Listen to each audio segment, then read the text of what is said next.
Minister for Disabled People, Health, and Work, Ms Davis MP has given reassurance that all health professionals conducting Personal Independence Payment (PIP) assessments receive comprehensive training in disability analysis, which also includes specific training on mental health conditions and how to identify their impact on claimants' ability to carry out the activities in the assessment.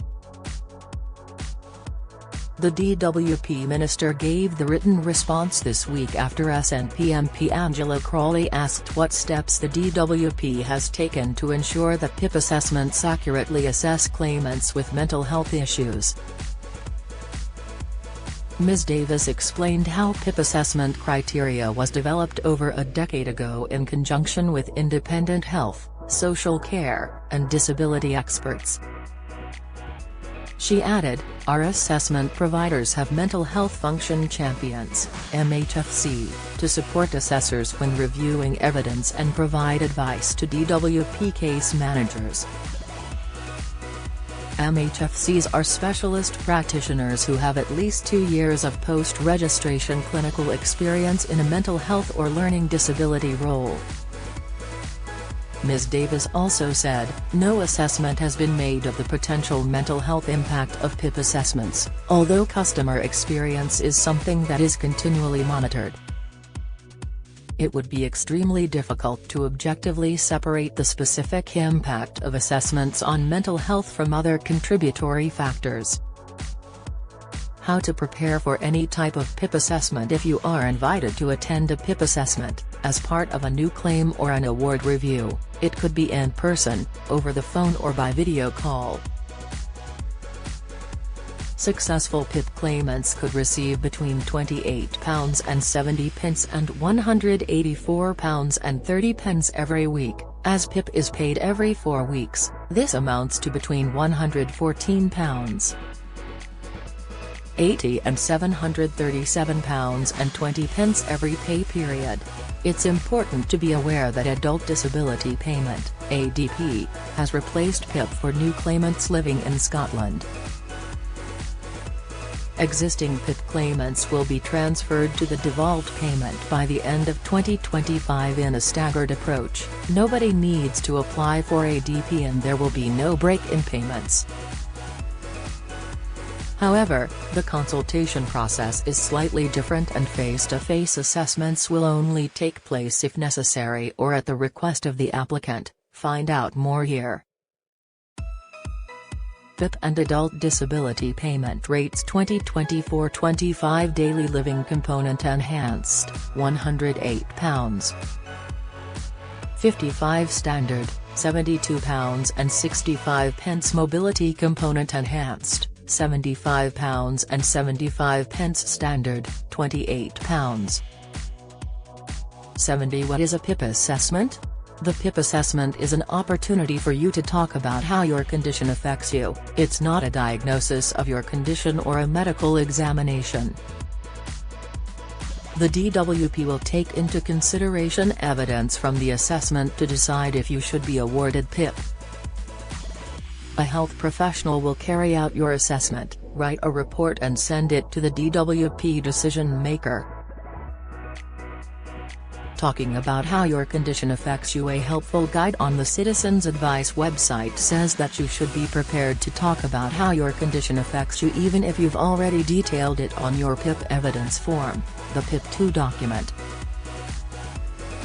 This can be hard to do, but it will really help if you can talk about the kind of things you have difficulty with, or can't do at all. For example, walking up steps without help or remembering to go to appointments. How your condition affects you from day to day. What a bad day is like for you. For example, on a bad day, I can't walk at all because my injured leg hurts so much. Or on a bad day, I'm so depressed I can't concentrate on anything. It's also a good idea to have a copy of your PIP evidence claim form with you for telephone, video and face-to-face assessments. That way you, or something with you, can refer back to it. Observations on what you say and do during the assessment. The assessor will use the information you gave on your PIP claim form but also draw opinions from what you say and do on the day. For example, They might ask you how you got to the center for a face-to-face assessment. If you say you came on the bus, without further clarification, they could make a note stating that you can travel alone on public transport, unless you highlight otherwise. You might also be asked to carry out some physical tasks during the face-to-face assessment. Don't feel you have to do things that you wouldn't normally be able to do. If you do them on assessment day, the assessor may think you can always do them, so if you're not comfortable with something, say so. During the telephone assessment you may be asked to describe how you complete simple tasks such as preparing and cooking food, getting washed and dressed, and how you move around outside the home. Don't rush to respond. Remember, they are looking at your claim form and asking the same questions you have already answered. Pause, reflect and reply. Break your answer down and take them through how you complete tasks step by step to paint an accurate picture of how your disability or health condition affects you. What may seem like a drawn-out process for you, will demonstrate exactly how you accomplish tasks to the assessor, so don't try to speed up or simplify how you get things done. The assessor will also make a note of your mental state during the assessment. For example, they will record whether you look or sound depressed or happy, tense or relaxed, and how you cope with social interaction.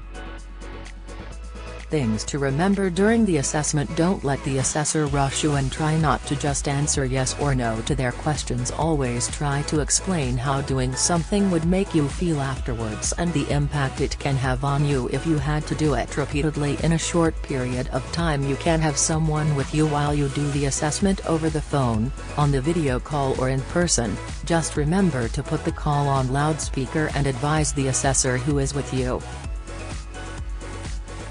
Taking someone with you to a face-to-face assessment for support. The DWP has guidance on attending an assessment, which you can find on the Gov.uk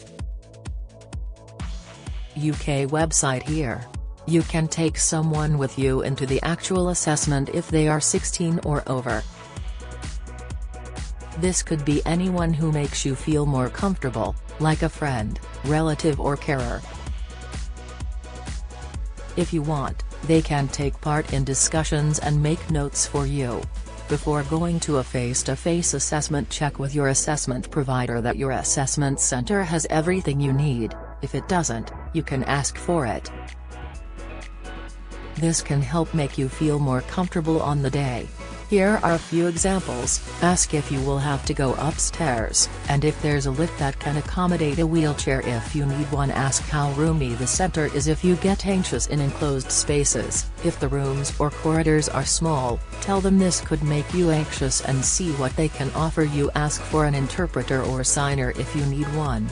Do this at least 2 working days before your assessment so they have time to organize it. Ask for the person carrying out the assessment to be the same gender as you.